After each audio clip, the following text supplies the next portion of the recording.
சிலர் புருஷனை மதிக்கிறது கிடையாது. அன்னைக்கு பார்த்தா ஒரு அம்மா அன்புன்னா சுத்தமா தெரியாது, அப்படியாக ஊழியத்துக்கு கடந்து போகிறார்கள். அம்மா எங்க போறீங்கம்மா? ஊழியத்து நிமித்தமாக அப்படி கடந்து போறே. அந்த அம்மா கூட கடந்து தான் போறாங்க. அப்ப உன்ன ஊழியக்காரர் கேட்கிறாரு, அம்மா வீட்டுக்காரருக்கு சாப்பாடு கொடுத்தியாமா? ஐயோ ஆத்துமாக்கள் அழிந்து கொண்டிருக்காங்க பதே. இல்லம்மா, உன்னை நம்பி ஒரு தாய் தன்னுடைய மகனை அனுப்பி வச்சிருக்காங்க, ஒழுங்கா சாப்பாடு போடுவே அப்படின்னு. ஐயோ பிசாசு உங்களுக்குள்ள கிரியை செய்து கொண்டிருக்கிறான். ஆத்துமாக்கள் அழிந்து கொண்டிருக்க. சரிம்மா நீ கிளம்புமா, ஆத்துமாக்களை ரச்சித்துட்டு வா அப்படின்னு அமைச்சு விடுறாரு. இந்த அம்மா மத்தியானம் ஒரு 3 மணிக்கு அப்படி டயர்டாக அப்படி அவங்க திரும்ப கடந்து வருகிறார்கள். அவர் வீட்டிலே அப்படியாக ஜலத்தின் மேல் அசைவாடி கொண்டிருக்கிறார். ஒரு பெரிய ஒரு கம்பு எடுத்த வாட்டி பட்டு பட்டு பட்டு பட்டு பட்டு பட்டு பிசியோதெரபி பண்ண ஆரம்பித்தார். பிரியமானவர்கள், பிசியோதெரபி என்றால் என்ன என்று ஜிப்மர் மருத்துவமனையில் உள்ளவர்களுக்கு தெளிவாக தெரியும் என்று எனக்கு தெரியும். அல்லேலூயா. அடிபட்டவுடன் அடுத்த நாள் பிரதர் தினகரன் பிரதருடைய மீட்டிங் போறாங்க. அப்ப பிரதர் தினகரன் சொல்றாங்க, மகளே கஸ்தூரி. யார் அந்த கஸ்தூரி? நீ உன்னுடைய சொந்த புருஷனிடமிருந்து அடி வாங்கி இடி வாங்கி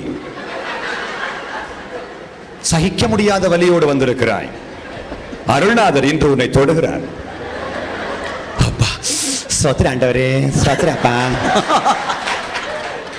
இன்று உன்னை அவர் ஒரு சாட்சியாக நிறுத்த போகிறார். கவலைப்படாதே, அவர் மனதுருகுகின்ற தெய்வம். அப்படி சொன்ன உடனே நீ எங்கிருந்தாலும் மேடைக்கு வா. சொன்ன உடனே வர வழியிலே சரியாயிடுச்சு. ஓடி வந்து சோத்திரம் சொல்றா. ஒரு நல்ல சாட்சியாக கர்த்தர் என்னை எழுப்பி இருக்கிறார். ஜீவனுள்ள சாட்சி. நேற்றைக்கு அடிபட்டது இன்னைக்கு சுகமாகிவிட்டது. நான் ஜீவனுள்ள தேவனுக்கு சாட்சியாக இருக்கிற இவளை சாட்சியா நிறுத்தினதே அந்த ஜலத்தின் மேல் அசைவாடுகிறவன். அதாவது சிலருக்கு எல்லாம் அறிவே கிடையாதுங்க.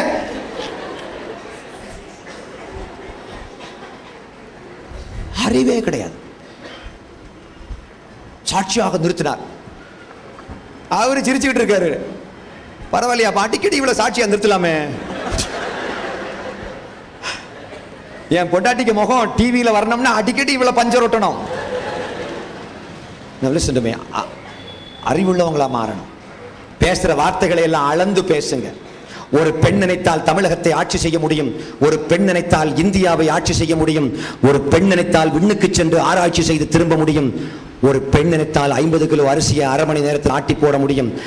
பெண்களால முடியாத பேசிக்கா ஒரே ஒரு பிரச்சனை தான் பிரதர் உண்டு. அது என்ன ப்ராப்ளம்னா, சொல்லட்டா பிரதர், பேசாம இருக்க முடியாது. அவங்களால வாயை வச்சுட்டு பேசாம இருக்க முடியாது.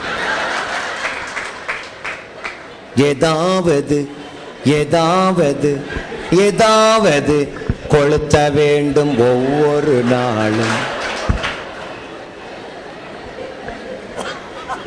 அத கொழுந்து விட்டு எரிகிறத பார்த்துக்கிட்டு என்ன என்ன ஆனந்தம், என்ன என்ன ஆனந்தம் சொல்ல கூடாது. ஆஹா.